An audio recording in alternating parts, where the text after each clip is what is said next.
Dr. Pisani, good morning, and thank you for being here with us during World Parkinson Day. Thank you, good morning to you. It's an honor for me to be here with you and to join you in such an important day for not just for people who suffer from Parkinson, but also for us. You're a professor of neurology from the Department of Science and Nervous Systems at the University of Pavia, and now I'll leave the floor to you for the topic that you prepared for us today. Yes, thank you so much for the presentation. The topic I'd like to briefly discuss with you is the early onset of Parkinson. It's a very important topic for me because I see an increasing population with this early onset. And the necessary management is a bit different in comparison with the traditional one that we normally need for people with a different age. And this is what we think normally when we think about Parkinson. We think about elderly people or adults in any case. Here we have pictures of different famous people who wrote a positive or less positive page of history. Let's move forward with the slides. We can also talk about another factor, which is the economic impact of the Parkinson disease. There is a survey showing that within 2030, there will be areas in the world where the increase in terms of number of people with Parkinson disease will be an increase of 100%. We can see this is going to happen in countries such as China and India.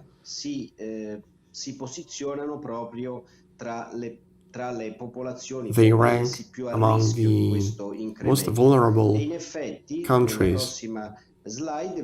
In the next slide, we can see the costs, the social costs of this increasing disease. National healthcare system and international organizations such as the World Health Organization and the European Union that we have here cannot ignore these issues anymore.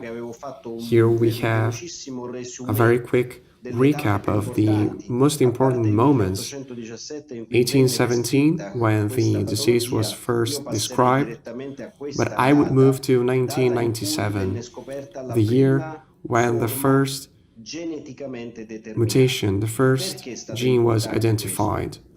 This has been very important, and we can see it here in the next slide, because it enabled us to perceive that there is a genetic component with a greater awareness in comparison with what we had before. Here we can see that it's not just about risk factors of relatives involved.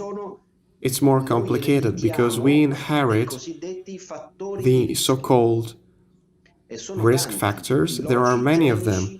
There are loci, 28 of them, which can be identified as elements that can create susceptibility to the development of this disease. Parkinson was considered up until a few years ago as an idiopathic disease with no real cause as far as we knew back then. But this discovery was a revolution, these risk factors. And then there is another important element. The age of onset of the disease can be dramatically lower. And this is what we're seeing more and more with early onset of Parkinson in young people. We're gathering a lot of people, young people between 30 and 35 years of age, maximum of 50 years of age, but in most cases less than 50, and they develop the first symptoms of this disease.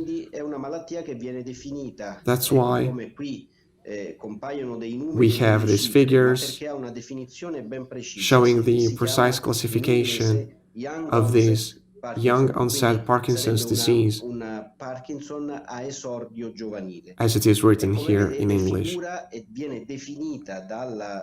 defined by many different international systems, different classifications. It is a rare disease. And why are associations important in this case? You can see the logo of one association that I contributed to found in Rome, which is called Parkinson Giovanile Roma. It's necessary in order to give voice to people who live this difficult condition every day and need to face it in the best possible way. We also created a document with our colleagues of the occupational medicine sector. This topic was basically non-existing in classic Parkinsonian patients. Normally they were closer to pensions or they were already in pension. But now we have a different situation with early onset of Parkinson, with different issues depending on the job that these young people have. It's not just about the motor symptoms. As we know, this is the most evident side of the disease, and probably the one that is more difficult to face from a psychological perspective. It's like an iceberg, with a larger part underneath the water, the so-called non-motor symptoms. Symptoms that have different origins and create what we call the Parkinson syndrome, with sleep disorders, depression, for example, and they need to be managed with a neurologist as a single larger disease. This means that the previous approach of managing the therapy just from a motor symptom perspective, in order to ease the symptoms, is not enough. It's not enough nowadays. We need a psychological approach. We need a different approach at the 160 degrees, dealing with the quality of the care and treatments that are offered, and much more. And Italy is far behind other nations in Europe. I'm referring to Northern Europe especially, where these issues are managed much better, probably because they have more resources available. It's always the same issue. They have more resources available for assistance, for a general approach. We have more resources available in 2021. We will see more about it in the next slide. We see that there are major studies about stem cells. And for us, helping younger people with Parkinson's disease, this can give us a different perspective for the future, for the way we can work. Because just by using simple skin cells, we have the potential to generate cells producing dopamine. They can be implanted in younger people suffering from Parkinson, guaranteeing an almost normal life for these people. In this slide, we see a new technology, which is similar but different in comparison with the deep brain stimulation. As we know, this is an invasive technique. In this case, we have a non-invasive technique using ultrasounds, and they hit a specific area. We're just talking about millimeters, a very specific area of the brain.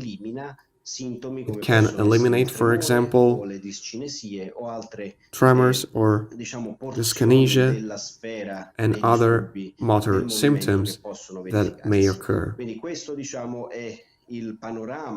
So this is the general overview of what we want to do, the situation that we have in front of us, always trying to adapt the solution so that it can be tailor-made for people who suffer from early onset of Parkinson. I didn't talk about genetics, which is at the core of our studies. We almost have a new gene discovered every year, almost. I put several aspects together, probably in a short time, but the main message is that we pay a lot of attention to these issues. In the meantime, Stefano joined us, Dr. Pisani.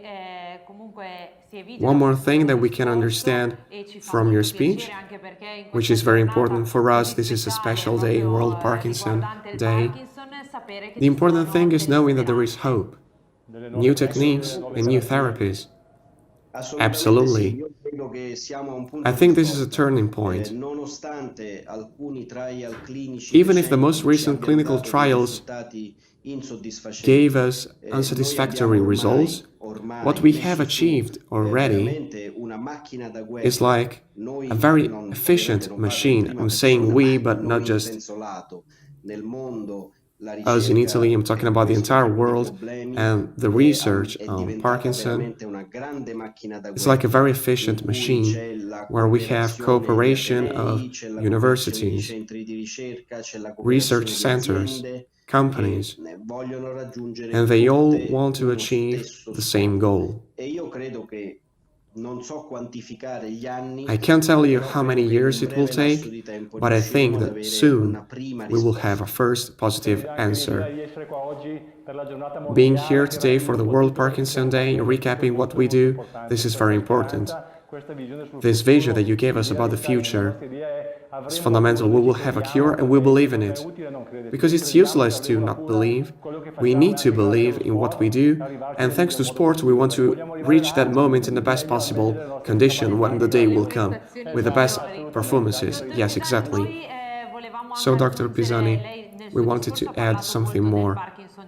You talked about early onset of Parkinson, and you recently had the chance to open a clinic in Pavia dealing with this issue. Can you tell us something more about how it works?